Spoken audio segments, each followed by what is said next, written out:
Today is week 8 of your rehab program for your bilateral total knee arthroplasty. We started off with some patellar mobilizations as well as some interferential current and heat to help reduce any tightness in the quad muscles. Now we did the ultrasound in a new location because we found out of the procedure you had prior to your total knee created some scar tissue around the lateral femoral cutaneous nerve. We did some soft tissue work as well as some instrument-assisted soft tissue massage to help reduce any of the fibrotic tissue. The cupping seems to be helping, so we continued on with that. However, we progressed with some sliding of the cup around that lateral femoral cutaneous nerve, which is rather painful.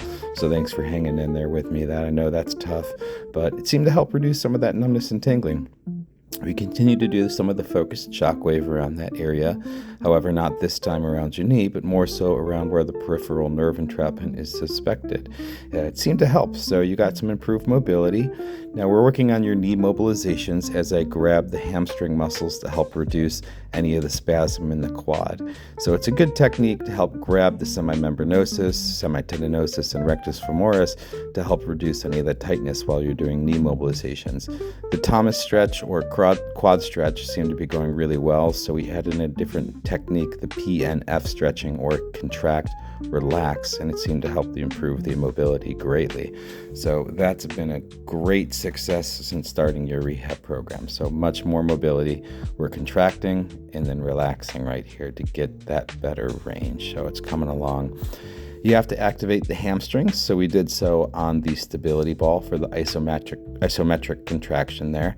Works out really well, and doing that at home. Continuing to stretch the gastroc or calf muscle, and then bending the knee to get the soleus muscle. That's coming along really nicely, so keep that up. The next one is because you were having that anterior tarsal impingement in the front of your ankle. So we did some mobilizations on the dynadisc as well as up top on the block here, and it seemed to come along nicely. The knee mobilizations are going well too. This is how we prepare to go downstairs.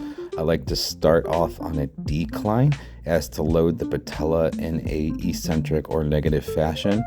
This has been the hardest thing that we've been working on so far, is going backwards up the steps. Again, to load that patellar tendon so it can get you ready to go downstairs reciprocally in a smoother fashion. I still want you to continue to work on the deep squats, which seems to be going pretty well. And then finally working unilaterally on the slider disc lunges. So doing great work with that. And then we finished up today's session with some pneumatic compression devices to reduce swelling. Reach out with any questions. Till next time, aloha.